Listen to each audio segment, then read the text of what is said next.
Welcome. I want to review a very important subject, cervical cranial syndrome, suboccipital contraction, tightness underneath the back of the skull, quite commonly seen with headaches, pain over the head behind the eyes, radiation actually into the neck. It can go into the arm and hand.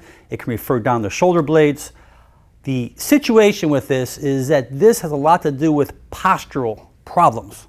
If you look at your posture, not only standing up, but what about sitting down for long periods of time? What are the things that you're doing? Texting, looking down, typing on a computer, driving, just mostly looking down, reading, writing, those types of activities, as well as the way you sleep. Now, if your head is using a thick or even a moderately thick pillow and you're laying on your back and your head is into a flexion position for 6, 7, 8 hours a day, those muscles are going to contract, they're going to shorten. It's going to affect the greater occipital nerve root underneath the skull. Now, I want to present this very simple to you so you can understand how we can get rid of this problem. But I want you to understand the anatomy. 7 cervical vertebrae, the disc between the vertebrae, the facet joints, the back of the vertebrae sit on. These are the nerve roots that come out, the yellow nerve roots right here between the vertebrae. These nerve roots come out, they make their way down the neck, shoulder, elbow, arm, hand, fingers, as well as in the shoulder blades and the chest. So these nerves can play a lot of funny games with you. But when this area, particularly under the skull, we're mainly talking about the suboccipital muscles as well as the upper trap muscles, because the upper trap muscles cross the joint of this first atlas called the first vertebrae.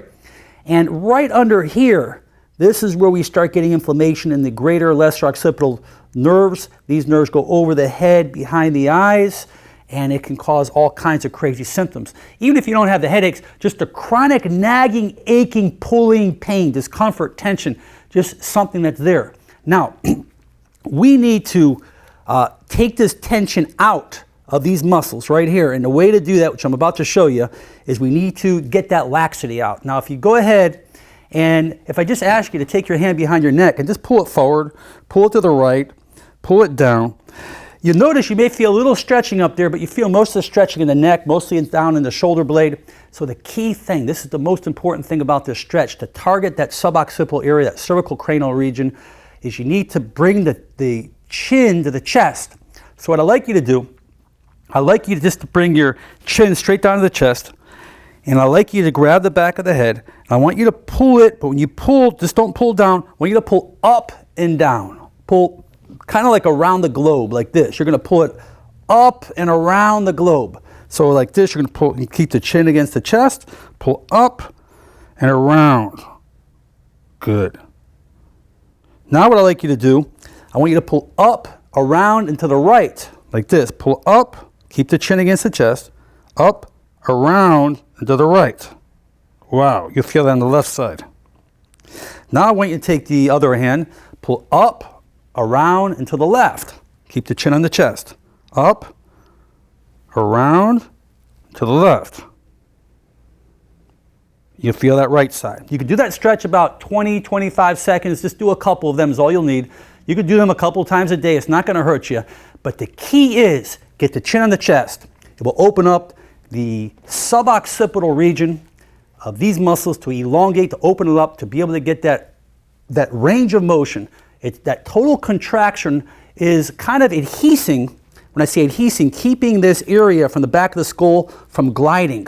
Okay, this is supposed to turn. The base of the skull is supposed to turn. And these muscles start to contract. It's not a good thing. It's going to cause a lot of distress.